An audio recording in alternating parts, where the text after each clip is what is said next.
ए भाई बोल रही है चुप चुप चुप चुप अच्छा चुप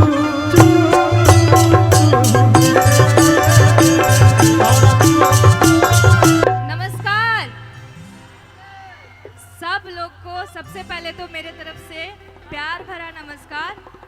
और आज मैं आशीर्वाद दे दो, हल्ला करके आशीर्वाद दे दो। Thank you so much. आवाज में दम है, आवाज में दम है ना। आशीष से ज्यादा में दम है तो हमारा भाई लोग में दम नहीं रहेगा। बोल आवाज में दम है। यहाँ तो ठीक है, यहाँ सब लोग सामने से देख रहे हैं। उधर से जो लोग देख रहे हैं उधर कुछ बोल दीजिए। उधर हम नहीं बोल सकते, सब चाची लोग हैं। अच्छा तो यही से जितने भी लोग हमको देख रहे हैं सबको प्रणाम है। अगर हो सके तो वहाँ से अच्छे से प्रोग्राम देखिए, कूदिएगा मत आशीष जी को देख के। चलो तुम जीत गए। हग देख लियो जाही हाल करे।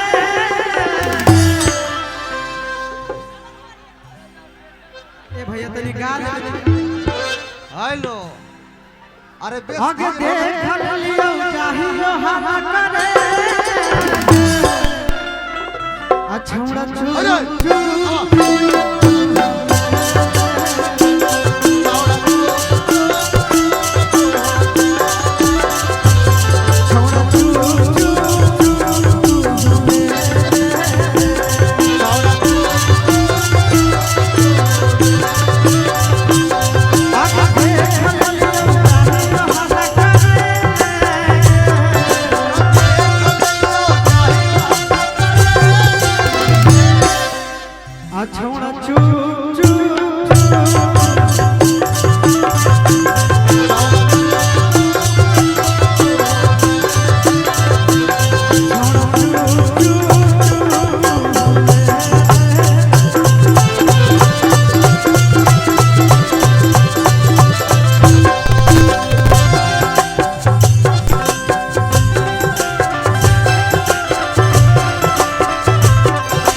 रोज रोज में अकेले में खेला नहीं होना चाहिए भैया भैया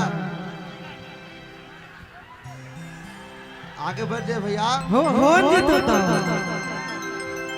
ओने हल्ला होगा इन्हें हो जाएगा कि अगर रोज रोज अकेला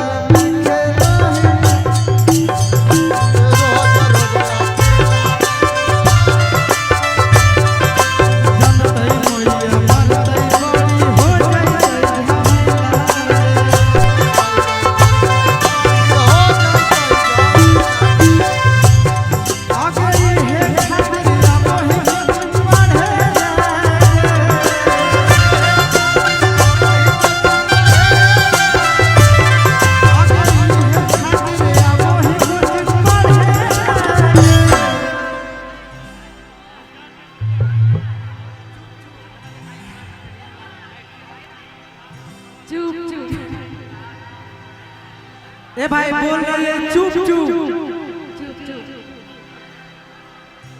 चुप चुप अच्छा चुप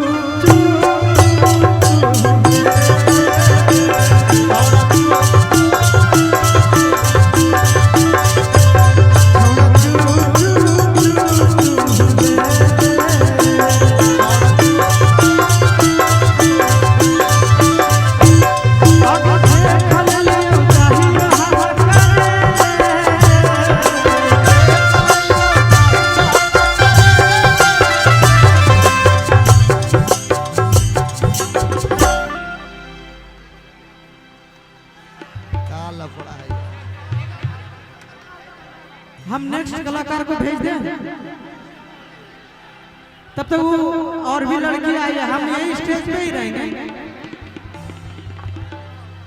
नहीं तब तक वो लोग भेज देते लड़के लोग।